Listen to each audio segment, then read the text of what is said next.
We already had a technical glitch. Anyway, please excuse any further ones. Tonight we are on Zoom webinar format, and unlike a Zoom meeting, we cannot hear or see any of you. The chat function has been disabled, but Q&A will be open for you to type your questions for our author. Sweet Thursday is the author series hosted by the Friends of the Lafayette Library. My name is Jeff Dieden, the coordinator for the program and tonight's moderator. This afternoon, we host Lafayette native Lindsay Chervinsky, author of The Cabinet, George Washington and the Creation of an American Institution. Friends programs will be virtual for the foreseeable future. On January 21st, Bryant Terry will show us how to create delicious vegan meals as covered in his book, Vegetable Kingdom. Barbara Horowitz will compare human and animal adolescent behavior as described in her book, Wildhood, on February 18th. The next WOW, Wonder of the World, from the Legion of Honor in San Francisco will be on December 9th. It is titled Last Supper in Pompeii, From the Table to the Grave. You can also catch our YouTube, which is newly created channel. All these programs are eventually loaded onto that. Additionally, on December 2nd is our next foundation program. You can learn about all of our programming by signing up for the weekly ad libs, which are emails that describe upcoming events. They come every Saturday. You can sign up on the website llcf.org/subscribe. For even more programming throughout the whole county library system, you can go on to the library website, ccclib.org. In pre-COVID times, the Friends Corner bookstore sales supported a number of programs and services at the library. These include librarian salaries for Sunday hours, books and other materials, library programs, Friends programs, and support the Library Foundation and the Historical Society. Due to COVID precautions, the Friends Corner bookstore is operating on a limited basis, but books can be requested by phone for curbside pickup. Also, the Amazon store is open and can be accessed via the Friends website. You'll see at the top there on that big blue arrow. For their support, especially helping me try to manage this program in Zoom, I would like to thank the Friends, the library staff, the foundation, and my Sweet Thursday committee members, Ruthie Thornburg and Robin Holt, as well as Arinda Books, where you can purchase Lindsay's book. Well, folks, you are in for a treat tonight. At the conclusion of our discussion, you will have a heightened appreciation of the institution of the presidential cabinet and how President-elect Biden might choose his cabinet. We'll also lighten your conscience and relieve your guilt for having paid insufficient attention in your U.S. history classes, as you'll be more enlightened about our early republic after this program. I have known today's guest for 27 years, starting back when her dad, Rick, organized an Indian princess group in kindergarten that brought together our youngest daughter, Marie, with Lindsay, who are still very good friends. Lindsay and I have shared many great activities and trips, including skiing at Tahoe, camping at Yosemite, and later weddings and other family events for nearly 3 decades. Lindsay received her undergraduate education, fittingly, at George Washington University before obtaining a master's and PhD in history at UC Davis. She is a scholar in residence at the Institute for Thomas Paine Studies at Iona College and is a senior fellow at the International Center for Jefferson Studies. At such a tender age, her CV is crazy impressive, and I will just give you a few highlights. She has received numerous awards, presented many professional lectures, and published dozens of articles and blog posts in a variety of media, including post-election pieces in the Washington Post, CNN, and others. The Cabinet is her debut book. So now, Lindsay, you can come on screen with me. Hello. Hi. And welcome. Thank you. Virtually. Welcome home virtually. Yes.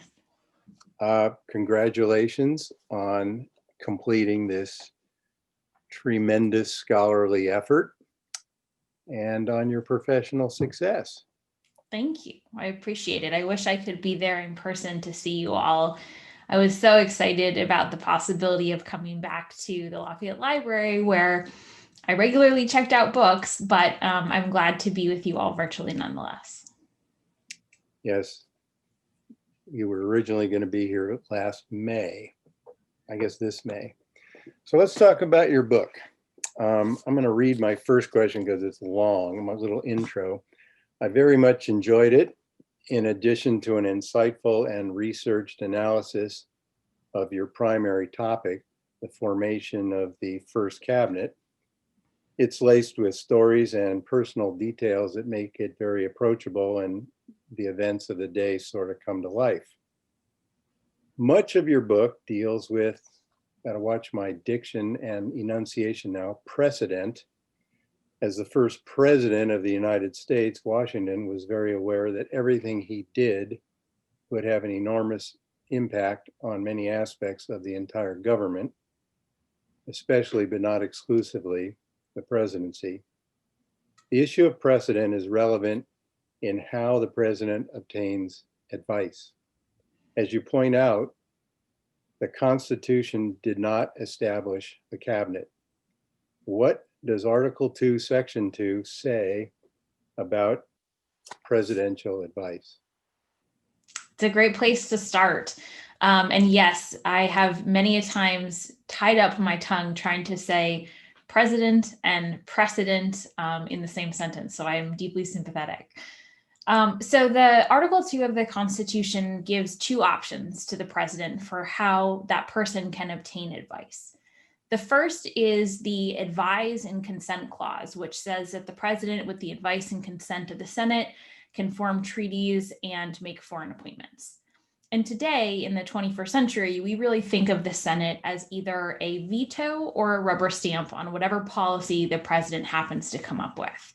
But in 1789, when Washington took office, they really expected that the Senate would actually be an advisory body for the president, because the Senate was only 24 people that fall, and they were safe advisors because they were indirectly elected from the states. So they would presumably pick good advisors, and if they gave bad advice, could remove them.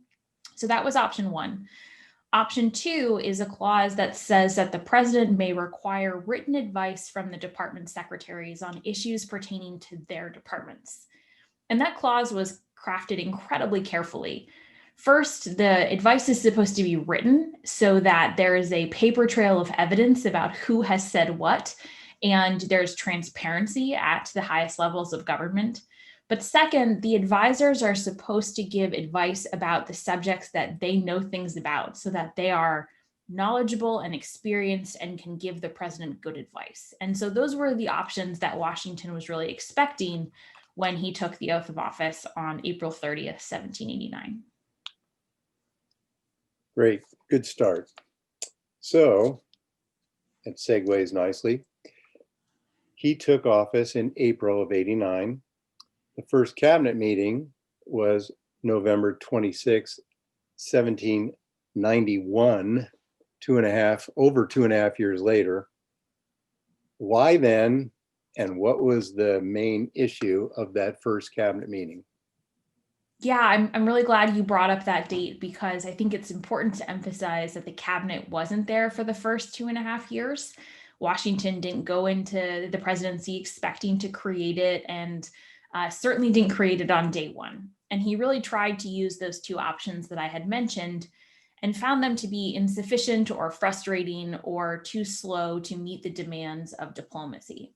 So when he did finally decide to convene a cabinet meeting, it was because he realized that there were certain subjects that touched on multiple departments. So when he was thinking about the diplomatic relationships between the United States and Spain, France, and Great Britain, absolutely that was a diplomatic issue and touched on the Department of State. But it was also an economic relationship. So it touched on the Department of the Treasury. There were probably some legal implications. So it made sense to get the Attorney General's input. And if those relationships were going to go south, then that was absolutely going to include the Department of War.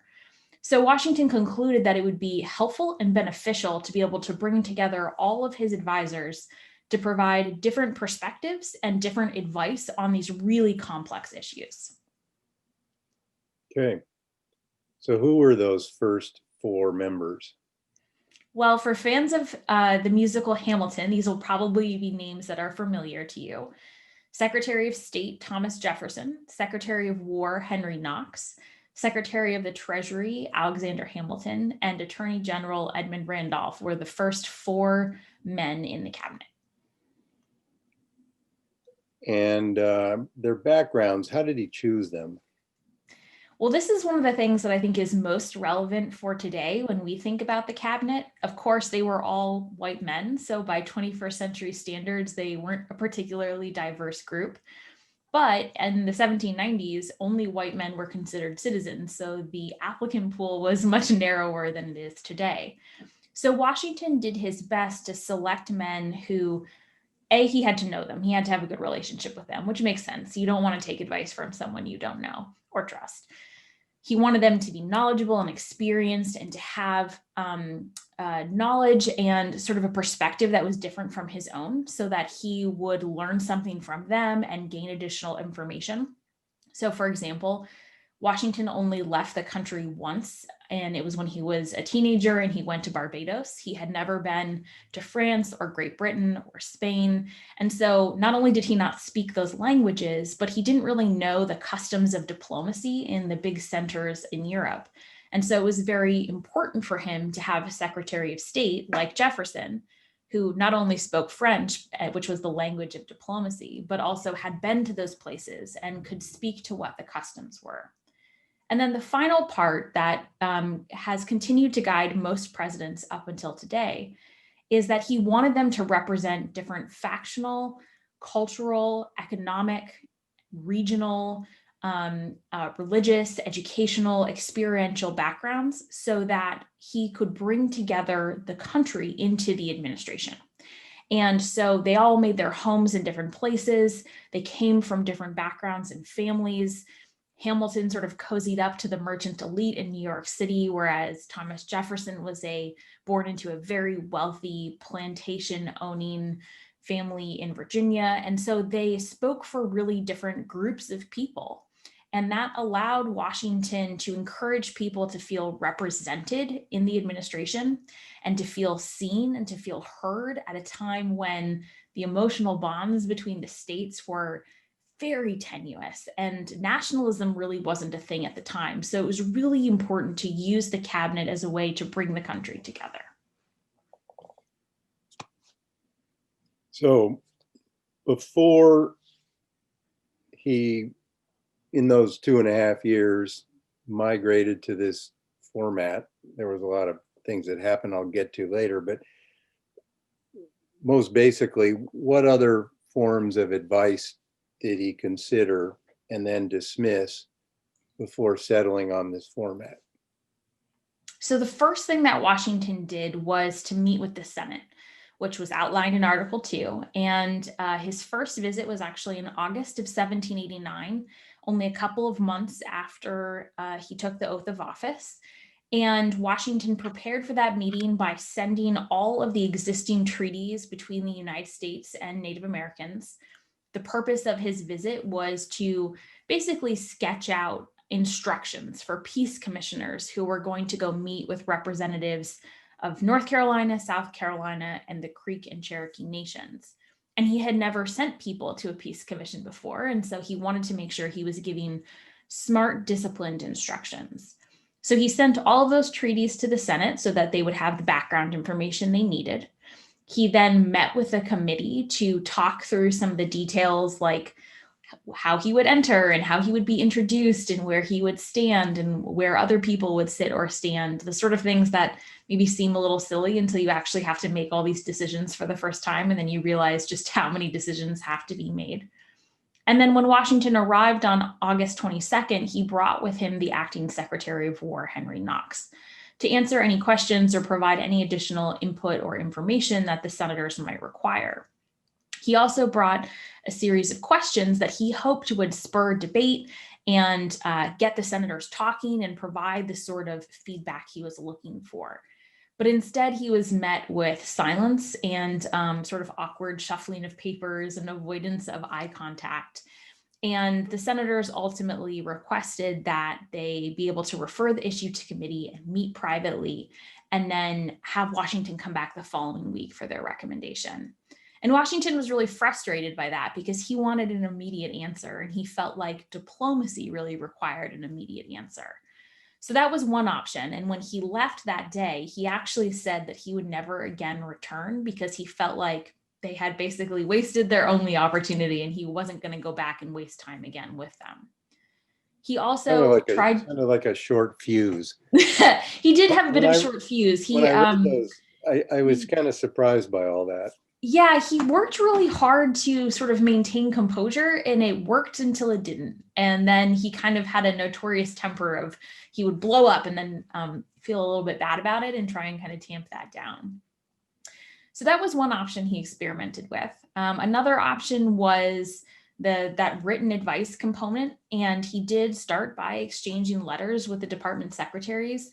But today when we send messages back and forth via text or email, sometimes the tone isn't always well conveyed, and sometimes we forget to say something, and so we'll have a chain of emails. So now imagine trying to deal with really big matters of state, but you're doing that with parchment and quill. And you have to wait for it to dry and wait for it to be delivered and then wait for the person to respond and that they to deliver their letter.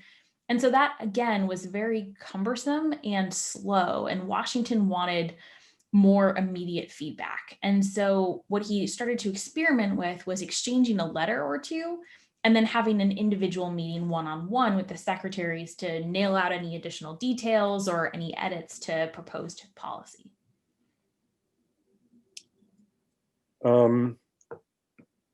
You document rather well the whole history of the term cabinet, at least the reference to the British cabinet, and their desire to not, to avoid the connotation that went with that aristocracy and the subversiveness and opacity of the British version of a cabinet.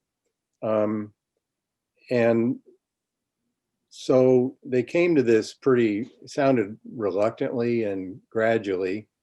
But when did the president and the secretaries and I guess the press start using that term, especially publicly? Yeah, it's a really great point. And it was one of the things that I found to be most interesting when I was doing my research is that the phrase cabinet comes from the British. It was inherited in that political lexicon and originally referred to the little room where the king actually met with his preferred advisors. That it was really literally a closet and they called it a cabinet. And so that's how that language came to be. And you're right. Many Americans were deeply distrusting of the British cabinet and really felt that that was the source of corruption and intrigue and really the place to put all the blame for starting the conflict that led to the Revolutionary War. And so they were eager to avoid that type of unofficial council that met secretly and there wasn't a whole lot of transparency. And Washington and the secretaries were very aware of this. And so when they first started meeting in 1791, no official minutes were ever taken. There was never any sort of, like agenda that was put forth publicly. There was never any attendance that was disclosed. But by 1792, people were talking about it. They knew that these meetings were taking place. James Madison, who was a congressman at the time and good friends with Thomas Jefferson, would send letters to Jefferson saying, was this discussed in the cabinet? So people had a pretty clear sense of what was happening and described it as such in both public and then private correspondence as well. So newspapers and private letters. The frequency that Washington convened his cabinets as they morphed over the time varied greatly, and discussed this a lot. Can you explain why that was and how he, what made him decide to convene, and describe the period when there were especially large number of them, 51, I think, in 93. Yeah. So and what was going on? Yeah, Washington convened cabinet meetings when there was a constitutional question, when there was a domestic rebellion, or an international sort of crisis or insurrection. And he did so when there were big precedent issues that needed to be settled. And he knew that he was crafting policy that would influence his successors. And so once he convened that first meeting at the end of 1791, he did call a couple of meetings in 1792, especially when he was contemplating taking a really big step, like asserting executive privilege for the first time. He didn't end up doing so in 1792, but he wanted to talk it through. But then the meetings really spiked in 1793 when something called the Neutrality Crisis happened. And that was when France declared war on Great Britain, and it quickly became this huge international conflict. And the United States had to figure out how to stay out of it. And that was an incredibly complex and complicated issue because there were a lot of legal and policy-based ramifications for neutrality. It's not as simple as just saying we're not participating. You have to figure out how to keep your citizens out of it. And if they do participate, what court is going to hear that case? What law are they going to be tried under? Who is going to implement any sort of punishment? And those are just the domestic questions. There's also all of the international questions, which are what happens if foreign policy actors don't respect your policy? What happens if they bring their ships into port and they want to buy guns and arm their ships, and their opponent is sitting there and knows exactly what is happening? So these were just some of the circumstances that Washington and the cabinet were facing in 1793. And they met 51 times to try and nail down the details of these new policies and figure out how they were going to operate on the world stage. And that had never been done before, and just took a lot of deliberation and negotiation and discussion of new details. 1794 was still a pretty high point for the cabinet because the administration was trying to deal with the Whiskey Rebellion, which was a rebellion over a whiskey tax in Western Pennsylvania. But then at the end of 1794 and into early 1795, a lot of Washington's initial appointees decided to retire or resign.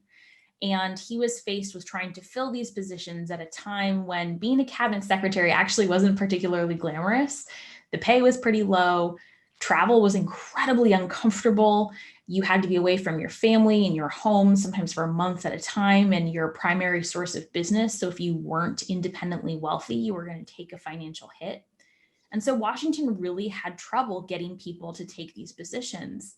And the men he ended up having or settling for, he didn't really think they were up to the duties of the office, and often wrote as much in his letters. And so he convened very few meetings actually in the final years of his presidency, and preferred instead to have one-on-one consultations, written correspondence, or even to ask advice from people who were no longer in the administration, like Alexander Hamilton. Yeah, he really went through a lot of changes in how he handled all that stuff. The original cabinet had 2 Federalists and 2 Republicans. eventually with very different views on the relative strengths of the federal government or what the federal government should have relative to state rights. And yet, all four of them early on in the original cabinet circled the wagons around Washington over and over again to primarily establish this strong executive branch early on. Can you just describe that a little bit? Absolutely. So I really encourage everyone to look at Article 2 of the Constitution, and it is remarkably short. There are very few details that were written down. And even though a lot of legislation has been passed since, at the time, most of the executive branch was sort of to be decided. And it was mostly to be decided by the first president, who had to figure out the fuzzy details of the day-to-day governing. And Washington knew this was going to be an enormous task, but so did the department secretaries. And so when moments came up that were moments of crisis, when they had to figure out who was going to be in charge, whether it was the Neutrality Crisis, or it was the Whiskey Rebellion, or it was smaller day-to-day decisions like how much money was going to be appointed for the president to be able to send ministers abroad, which meant if there was a small amount of money, then you could only send a couple of ministers. Or if there was a lot of money, then the president would have a lot more leeway about who he appointed. Those day-to-day decisions, the cabinet took every opportunity to try and expand executive authority and expand the areas of jurisdiction under the president's purview. And not because it would make them more powerful. This is a really critical distinction. The cabinet wasn't getting more powerful through these actions, the president was. And so even people like Thomas Jefferson, who have sort of gone down in history as anti-executive power people, which is, I should say, a little silly because as president, he was more than happy to use executive power. But he's been remembered that way. He was an ardent supporter of Washington's authority over diplomatic affairs in the Neutrality Crisis. And he even testified in front of the Senate to try and make sure that the president had as big of a budget as possible to send those ministers early on.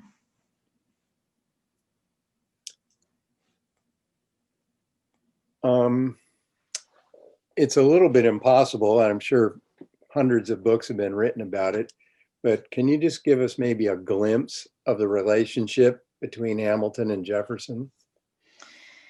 Yes, it is certainly a colorful one. So Hamilton and Jefferson were from the very beginning going to be complete opposites. The way that they were raised were completely different. Jefferson was born into extreme wealth. He inherited a great deal of wealth and he married into a great deal of wealth right away. He had the best education that North America could offer. From the very beginning, he was destined to be a member of Congress and to fill all of these really powerful and prestigious roles.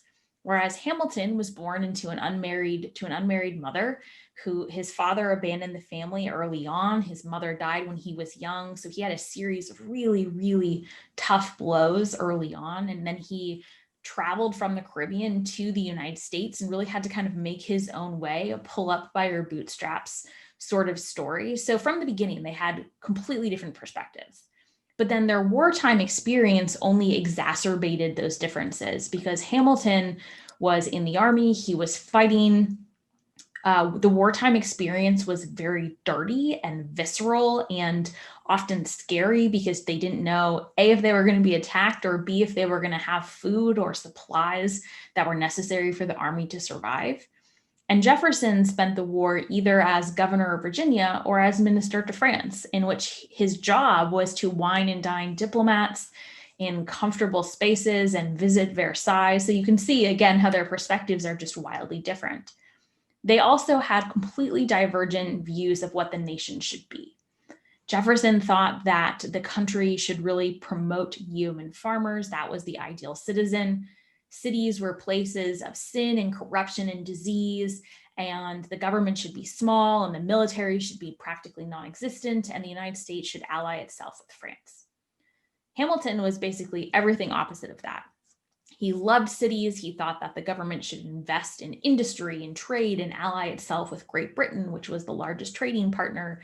and that, there should be a large army and a large navy and large defenses that the government should invest in. And so they already felt this way about all of these issues. And then they came into Washington's administration and they were forced to be together sometimes 51 times a year for multiple days per week, multiple hours per day. And they became convinced that the other was a fundamental threat to the future of the nation and that they had to do something to stop that existential threat, or otherwise that person was going to destroy the republic and the Republican experiment that they had fought so hard for. I just thought that was an interesting dichotomy. And another thing you document really well is the experience that Washington took from his role as commander-in-chief of the Continental Army and the tools that he developed in his communication methods and management methods, and adopted those, I guess early on especially, to how he handled his procedures, but especially how he got advice from his advisors. So can you just discuss some of those methods and the way he went Definitely. about? I think this is such an important part of the story because we tend to think of Washington as either Washington the general or Washington the president, and we keep them in very separate buckets. But like all humans, he was very much influenced by his prior experiences and shaped by what he had learned in his own personal failures and successes. So during the war, Washington had regularly convened councils of war with his officers and aides before making any big strategic decision, before having to order a retreat that would be potentially really unpopular, but also to get advice and support and try and build consensus among the officers.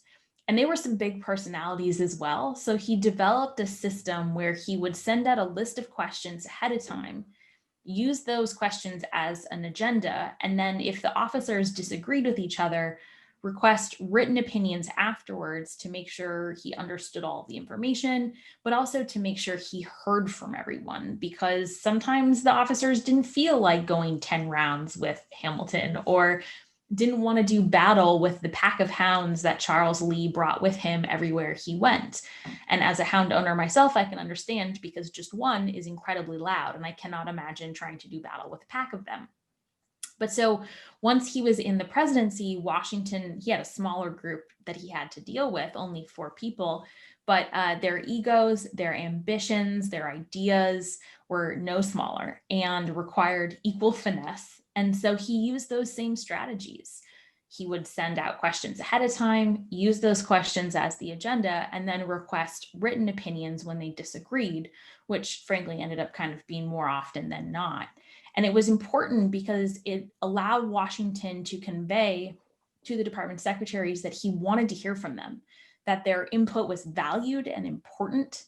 And anyone who has ever worked in an office environment knows that being valued is a huge part of morale building. And as you said, with having written, provided cover later if something didn't go well. Yeah, he never actually published any of those letters, but he did have that written support that if anyone ever pushed back, he could say, my advisor advised me of this and they agree that this was a good choice and it's not totally my fault. He was close to a lot of these people and there were a lot of differences and relied on them. You really developed that a lot. And it was, to me, really sad to read how some of these relationships that were so tight and important crumbled, and how disappointed he was in a number of instances with his Secretary of War Knox for being gone during the Whiskey Rebellion, and Randolph for some. So can you just touch on some of those relationships? And I just felt so bad for Washington at the end. It's no wonder he wanted to just go away when he was done with his second term. Yeah, I think this is, I'm really glad you brought this up because they were humans and they had feelings and, emotions and disappointments and relationships that they cared a great deal about. both Knox and Randolph went way back with Washington. Knox was one of the first officers that Washington met when he went up to Cambridge to take over control of the army. He immediately impressed Washington with his sort of can-do attitude and was really one of his closest advisors throughout the entire war. He then was the Secretary of War under the Confederation Congress and then appointed again as Secretary of War when Washington took over. And so they had been friends for at least 2 decades and really, really close. And Knox was a very warm, friendly, congenial person by all accounts. And that worked really well with Washington, who tended to be a little bit more reserved and aloof and really enjoyed that sort of person to have around him. Randolph also met Washington very early on. He was actually an aide-de-camp for Washington's headquarters in the first year of the war, and then went back to Virginia and served in a number of state positions, but also served as Washington's private lawyer for the duration of the war and the Confederation period, and was instrumental in getting Washington to attend the Constitutional Convention, and then, of course, convinced him that, yes, he had to be the first president. So, and he was also a brilliant legal mind. So not only was he trusted and called upon to give advice by Washington, but the other secretaries, including Hamilton and Jefferson, who were trained as lawyers, would often seek out Randolph to get his perspective. And those relationships crumbled for different reasons. Washington had a sense of duty and honor above all other things. And so personal sacrifice was just what you did to serve the nation.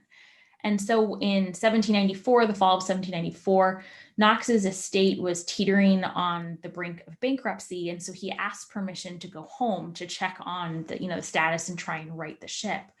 And Washington gave him permission, even though he was sort of uncomfortable with his Secretary of War leaving in the middle of this rebellion, and said, hurry back.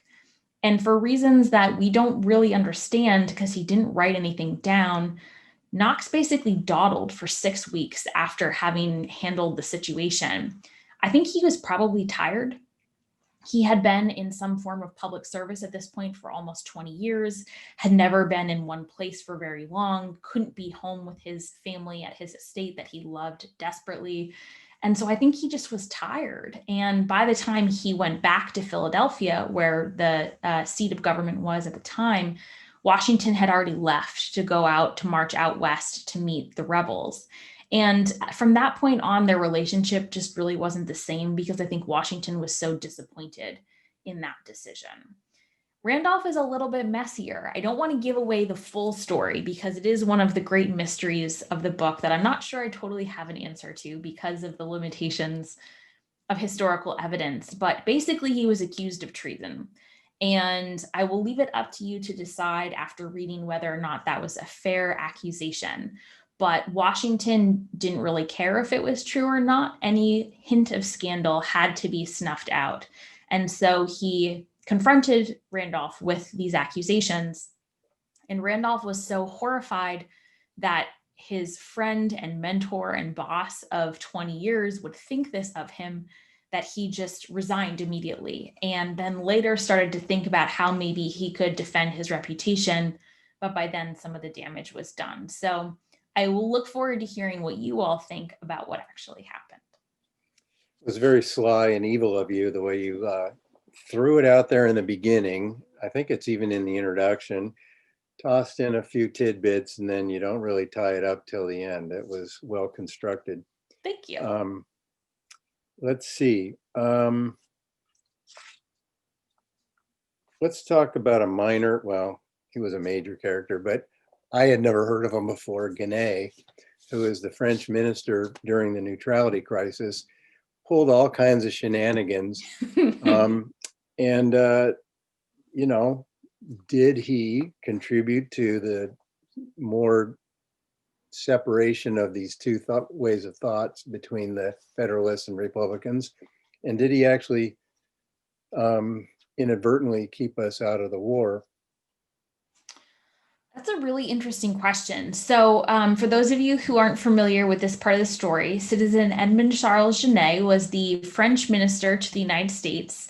He arrived in the US just a week after Washington had issued his proclamation of neutrality.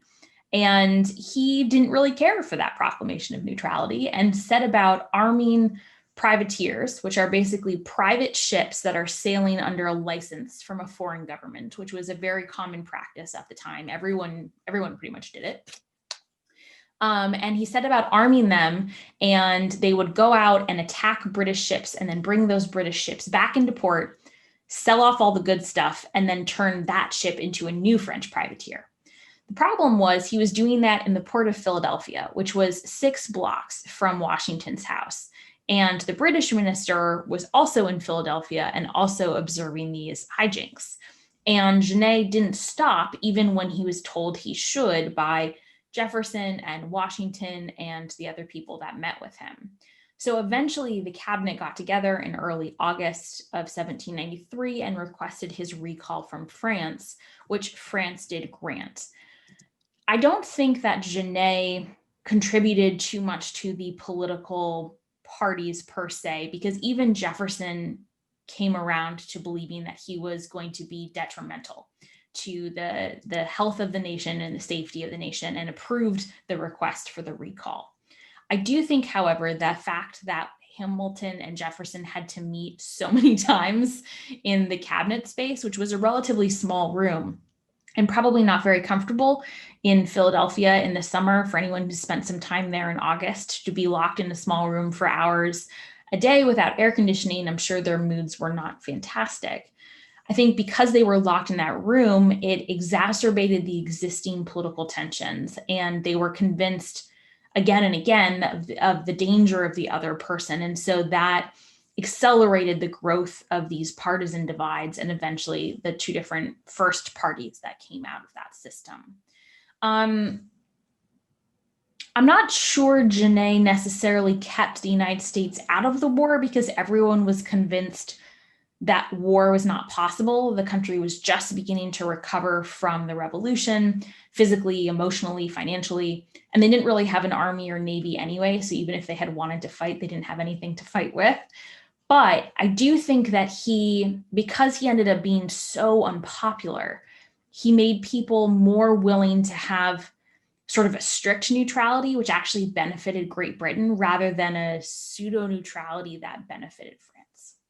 Yeah, I just got the sense that maybe if he weren't doing what he was, that Jefferson might have pushed a little more to side with France. Right. Yeah, but it would have been a big stretch. Want to talk a couple of bits about psychology and emotions of Washington.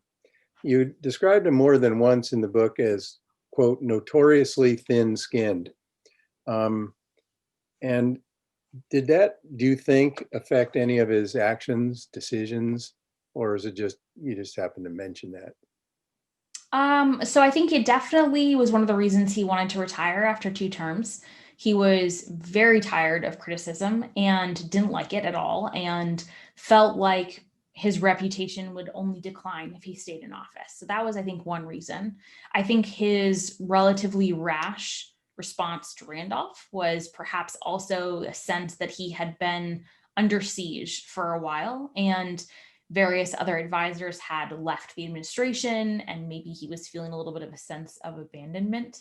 One of my favorite stories that demonstrates his thin-skinnedness was he was a huge fan of newspapers. He loved reading the news, and anytime there was a new newspaper, he would subscribe to it. But there were a couple of newspapers in Philadelphia that had been set up to be incredibly critical of the administration. So he would quickly cancel his subscription anytime they started being really critical of him.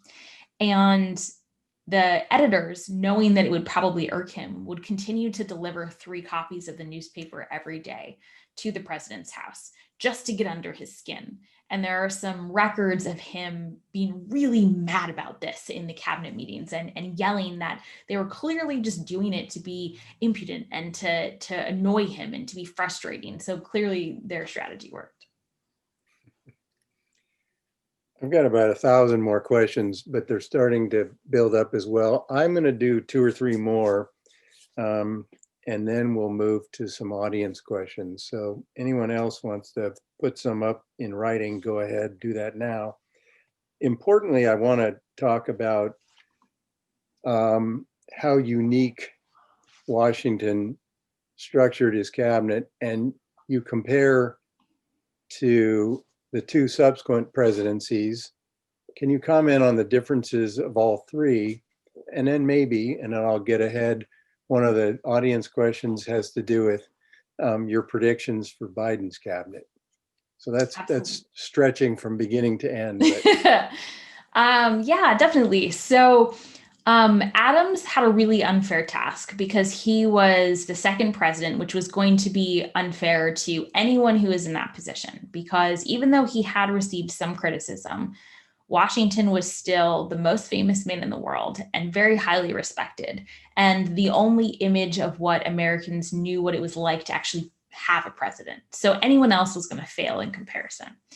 But Adams tried to give it his best go, and he said that he would maintain Washington's secretaries as a way to provide institutional stability and knowledge, and to try and provide some calmness because the country had never gone through a transition. And it was really scary because 18th century transitions were usually accompanied by war and death and a lot of drama. And so that was his strategy. And he really thought that the secretaries would be loyal to him, or at least to the office of the presidency. And instead, they were loyal to Hamilton, and they worked to undermine Adams' foreign policy and his re-election campaign. And it was kind of a complete disaster. Jefferson, who actually served as Adams' vice president, and of course had been in Washington's administration, took what he saw as the best from Washington's presidency and then tried to minimize the conflict, which he had felt had been really detrimental to the administration. So he only convened cabinet meetings when he felt like it would be productive. He held anywhere from 8 to 18 per year, but they were much more spread out. So it wasn't like you were going to have 51 in one year. He also would only talk to the secretaries if he knew what they were going to say ahead of time. If he felt like they were going to disagree, he refused to bring them together as a group. And that was a way to try and keep that sort of personal discord out of his administration that he felt had really been bad for Washington's presidency. So what I love about those three administrations is they demonstrate that the cabinet is actually super flexible, and it can be really different depending on whoever is in office.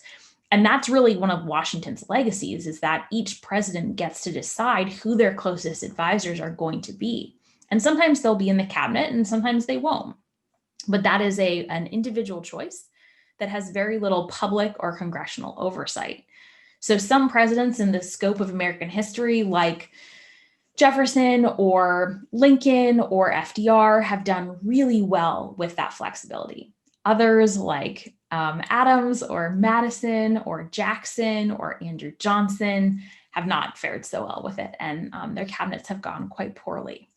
I think that in terms of Biden's administration, he said several times that he wants the cabinet to look like the American people. I think that's really smart because I touched a little bit on the value of diversity in a cabinet, but it's not just an optics decision. It actually is a way for presidents to better represent the American people, to learn from different perspectives, and to be able to understand all walks of life. The country is so big and so diverse on everything from religion to education to the economy that it is impossible for one person to understand all of those things. So diversity is a really big asset, and also I think will be a unifying factor at a time when we could use a little bit of unity. Cool. I do have a couple of people who I think probably will be in the cabinet, but I'm not totally sure in what capacity. So I'm sure that Pete Buttigieg will do something. He was initially tossed about potentially as a Secretary of Veterans Affairs, but now there's some scuttlebutt that he will be a UN ambassador. And interestingly, he would be the first openly gay Senate confirmed cabinet secretary ever. Yeah, Biden was saying today that the Treasury Secretary would be announced soon. Yes, he's that was a apparently direct made a question decision, during. and he said that both moderates and progressives will be pleased with it. So, But you specified Democrats. yes, of course. So that's interesting because some of the front runners are a little bit more divisive. So I think that it might be perhaps some of the less known names that he might be thinking about. Well, so many other things. I'm going to finish my questions, unless I intervene later, with this. Last year, and this is not from the book, this is from your CV, I saw that you were awarded a fellowship from the Society of the Cincinnati, which Yes. you did mention in the book. Tell us about this institution. The Society of the Cincinnati was created after the end of the Revolution by the officers that had served in the Army because for a couple of reasons. First, the Confederation government was failing in every way that a government could fail and didn't have money or resources or the ability to provide for veterans that had been disabled or harmed during the war, and so were perhaps unable to support themselves or their families. So there was a charitable aspect of the organization that wanted to take care of its own. There was also a cultural aspect, and there was a sense that the country, the republic, this brand new republic that they had fought for 8 years to create, was headed in the wrong direction. And the officers were going to be the most virtuous Americans because they had served all these years and sacrificed financially, physically, emotionally. And so they could protect the values of the nation, or what they thought should be the values of this new republic. It was a hereditary society. So membership was passed down from father to oldest son. And that element of it was incredibly unpopular because Americans really didn't want to create a new aristocratic class. And they felt like that was what people were trying to set up, was an aristocracy like there was one in Britain. And so Washington was initially selected as the first president of the society and kind of had to distance himself from that because of the unpopularity. That being said, he has a really cool, all of the initial members had these amazing pins that were eagles. And he had an amazing pin, which Mount Vernon actually has in its collection. And it's very blingy because it's covered with diamonds.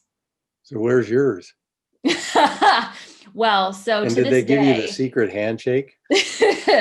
to this day, membership is only limited to men. There are honorary female members, but you have to be a man to be a member. But they're happy to support female scholars, so I appreciate that. Okay, I'm going to audience now. Were the first cabinet members full-time positions, and were they paid? Yes. So, well, kind of. The Secretary of the Treasury, the Secretary of State, and the Secretary of War were very much full-time because they had their own little departments to manage. Now, when I say departments, I mean like maybe a couple people. The Treasury Department did have a web of customs officials in the various different ports, but it was still tiny by today's standards. The Attorney General did not have a Department of Justice. That wasn't created until 1870. And so that position was sort of part-time, and Randolph and the other secretaries often would go back and could sometimes take cases locally as long as there wasn't a conflict of interest. They were paid. I believe the pay was $2,500 a year. Which is not a small amount.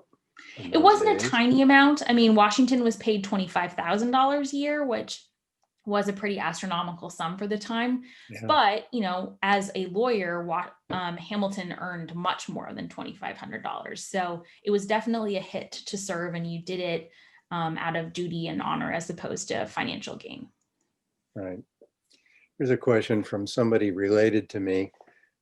Says, what was your favorite and most favorite and least favorite part of writing a book? And will you ever write another one? Hi, Marie. Yes, I will write another one. I am starting to work on it now. I've been procrastinating a bit by writing op-eds instead, but at some point the second book will get going, and we'll compare Adams and Jefferson's cabinets because they were the best, one of the best and one of the worst. But it's really a story about ego and power and ambition in the presidency, which is a still relevant story today. My favorite part to write was actually the story about Edmund Randolph. It was really fun to try and get into the mental state of Washington and Randolph and the other people that were participating when we didn't necessarily have records about what they were thinking at any given moment. My least favorite part of it, it's hard to remember now because I think I probably blocked out a lot of the bad stuff. I had to work really, really hard on my writing, and grammar and sentence structure and all the things that make for a compelling story did not come easily and took years and years and years of very painful edits to get right. And I really enjoy it now. It just took a really, really long time. Good answer. Next question actually touches on one I didn't get to. It says, despite sometimes having a short temper, being thin-skinned, you also describe Washington as being emotionally intelligent. So somebody else has read the book. Can you say more about this? Well, thank you so much for reading the book, first and foremost. I really appreciate it. So Washington wasn't particularly always the most loquacious or gregarious himself, but he had a very good understanding of what drove men and what would be valuable to bring together different personalities and relationships, and was very politically savvy about cultivating those types of relationships and making sure that they were available. So, for example, just to show a little bit of his political savviness, Washington had by far the fanciest coach in all of North America. It was cream colored with gold trim, and the enslaved men that he owned that would steer the horses, drive the coach, had matching uniforms. So that was extraordinary opulence. But to balance that out, he took daily walks to demonstrate that his boots got muddy just like any other citizens. And that might not be a symbol that we today would understand, but his contemporaries definitely got the message he was trying to convey, which was that he wasn't better than anybody else. That requires a lot of self-reflection to know that that sort of balance is necessary. And he did that with his relationships. So, for example, when Thomas Jefferson first started talking about retiring, Washington begged him to stay and assured him how valuable he was, how much Washington appreciated his input and his insight, and how important it was to have that other perspective in the cabinet to balance out Hamilton's ideas. He wouldn't say that if he didn't know that it would be well received. And it actually worked, and Jefferson ended up staying for over another year. Two related questions. Why do you think that no one has ever written about the formation of the cabinet prior to this book, which probably isn't true, but it's been a while, right? So there was one book in 1912 that looked at the legislation that created the different departments. So Congress has to pass legislation to create a new department, and the book sort of traced all of those different acts. But other than that, people have, of course, looked at Hamilton and Jefferson and Washington and their relationships, but never really at the origins of the institution. And I think there are a couple reasons for that. One, it has been around for so long that in the last 50 years or so, I think people probably just assumed it had already been done. A certain element of that is also right now in the academic history field, old school political history, of which this is sort of considered a part of, is not necessarily in vogue. And so I think people aren't particularly as focused on political institutions. The second part is the first four guys who were in the cabinet were Washington's appointees early on in his administration. And every president since has had a cabinet. So I think there was just sort of this assumption that it was there. And since they were exchanging letters and having eventually one-on-one meetings and conversations, that surely they must have all been meeting as a group.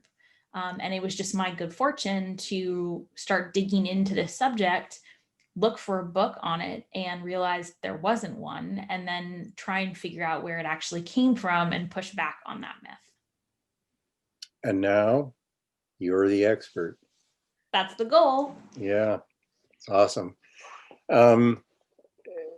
Similarly, what inspired you to pick this subject matter? Well, I've always been super fascinated by the impact that individuals can have on events and government and policy. And I would argue that at no time was that ever more so than in the 1790s when the government was brand new and they were trying to create it from scratch. And there were so few people in the government that they had kind of this oversized ability to impact the outcome of an event.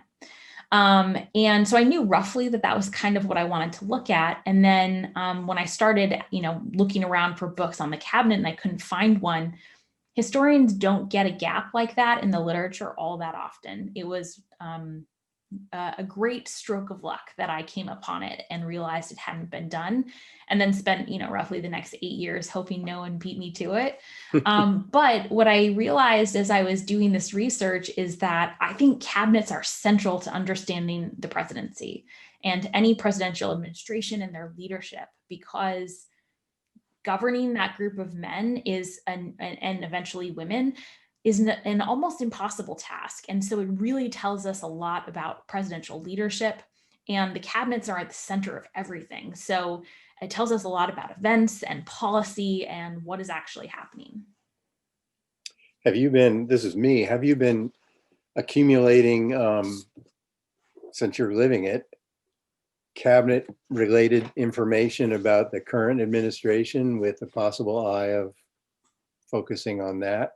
I know you write articles about it, but is there? Yes, I have Okay. been making notes. I generally try and focus on, so there are a lot of sort of non-objective things that you can say about the cabinet.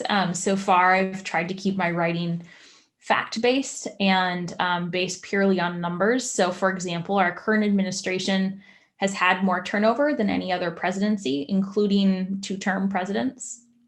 Our current administration has had longer running acting secretaries of positions than any other president before, even though it's technically illegal.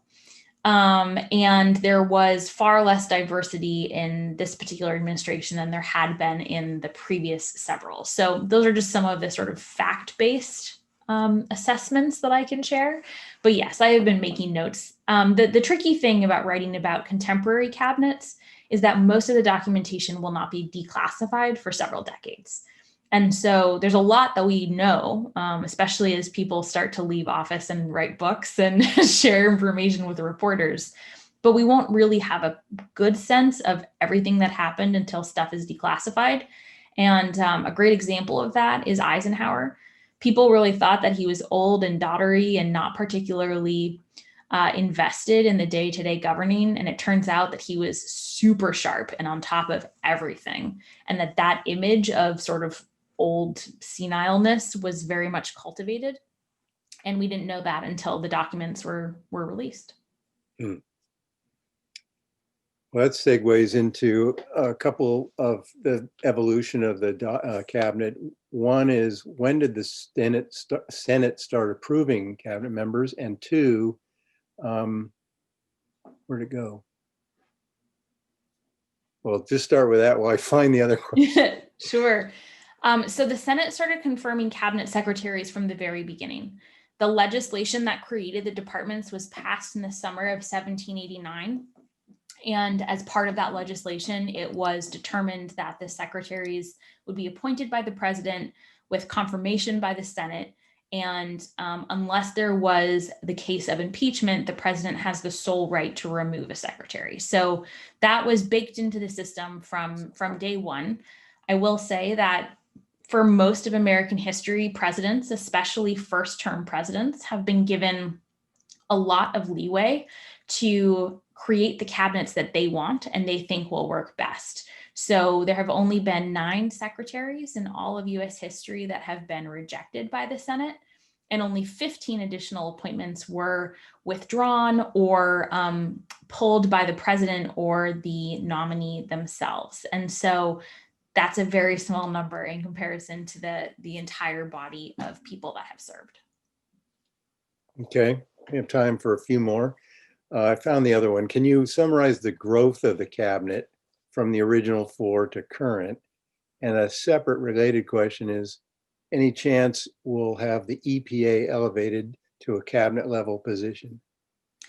Yeah, so the cabinet has evolved in a couple of different stages. The Navy Department was created in John Adams' presidency, and then there were a series of additional departments created around the Civil War, and then the New Deal, and then the post 9/11 period. So typically, big events cause there to be new departments that are created, or departments are reorganized by Congress. So, for example, the War Department was basically turned into the Defense Department, and there were 3 sub-secretaries created: the Secretary of Army, Navy, and Air Force. And that happened after World War II. So when there are big moments like that, that's when we tend to see some reorganization. Similarly, post 9/11, the Department of Homeland Security was created, and that is, I think, the newest. It is very possible that the EPA will be elevated. The president sort of has discretion as to what is considered technically a cabinet level position. So, for example, the UN ambassador has actually bounced in and out of the cabinet over the past several administrations, depending on how close of a relationship the president wants to have with that person. Doke. 2 different ways of asking, who is your favorite president? or greatest president? That may not be the same person. Sure. Well, my favorite president is probably John Quincy Adams, but not because of his presidency. His presidency was pretty terrible. I think he is a fascinating person, and I'm much more interested by his Secretary of State service and his congressional service. But he's obviously not the best, not even close to the best. He's probably in the bottom third. The 3 that I think are the top 3 are pretty much everyone's top 3: Washington, Lincoln, and FDR. I think that most of what Washington did is really hard to quantify.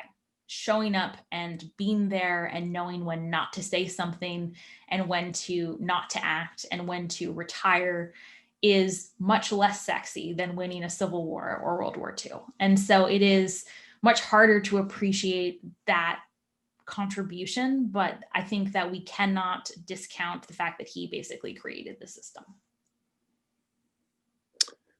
All right, I'm going to finish up. Here's a comment. This will make you feel good. Loved your recent article about inauguration and timing. Super fascinating and illuminating. I forwarded it to many people who are all grateful. Hopefully future book buyers too. You should pay this person. Agree with Jeff that your writing style, as painful as the process was, is wonderfully readable and makes easier connecting to your fantastic scholarly information. Thank you. And I'll just dovetail into that and say, I didn't really expect to enjoy this much because I was not really much into history growing up. I obviously sided more scientifically. My father was and one of my brothers were poli-sci history people, and my dad always was giving me books to read about it, and I always eschewed it. But this was really a delight, and your appearance here even more so. So congratulations again, and thank you so much. And I hope we can see you in person soon. Yes, I hope so too. And, book 2 will just, if there's a pandemic when book 2 comes out, then I'm quitting. But I think that's very unlikely. So hopefully we can do this all in person for book 2. Well, you better hope your book sales are better than most book sales, because you can't retire at your age. That's true. All right. Well, stay safe. Thank you. Thank you, everyone. Thanks again. Go to Orinda Books, everybody. Bye-bye.